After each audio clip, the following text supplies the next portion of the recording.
एक सकारात्मक विचार. चॅनेलला सबस्क्राईब आणि शेअर करा. अमरावती महानगरपालिकेला विरोधी पक्षनेता म्हणून काँग्रेसचे नगरसेवक आणि माजी महापौर विलास इंगोले मिळाले आहेत, तर सभागृह नेता भाजपचे नगरसेवक आणि माजी महापौर चेतन गावंडे आहेत.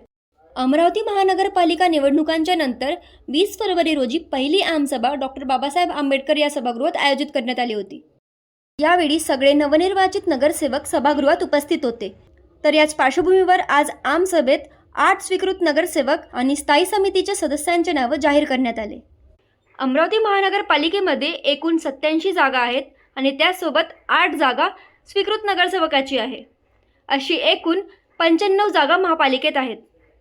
शहरात स्वीकृत नगरसेवक जाहीर व्हायच्या आधी अशी चर्चा रंगली होती की भाजपमधील जे उमेदवार महानगरपालिकेच्या निवडणुकीत पराभूत झाले होते त्यांना स्वीकृत नगरसेवक बनवायचं नाही. तर त्याच पार्श्वभूमीवर आज आमसभेत सगळ्या पक्षांनी त्यांच्याकडून स्वीकृत नगरसेवकांचे नाव सभागृहात जाहीर केले आहे. तर बघूया स्वीकृत नगरसेवकांचे नावं. तर भाजपने जे स्वीकृत नगरसेवक जाहीर केले आहेत ते विदर्भ केसरी संजय तिरथकर आणि ॲडव्होकेट प्रशांत देशपांडे हे आहेत.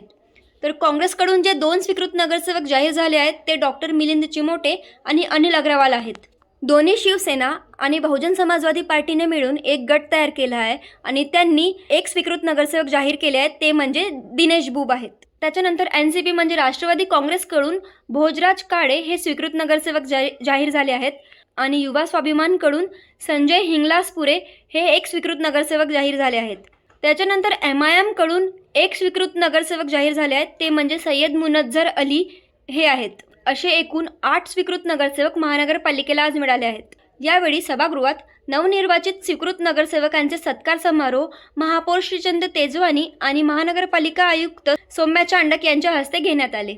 आता हे स्वीकृत नगरसेवक काय आहेत, तर मागच्या वेळेस 12 नगरसेवकांना मिळून एक नगरसेवक असे 5 स्वीकृत नगरसेवक महानगरपालिकेत होते.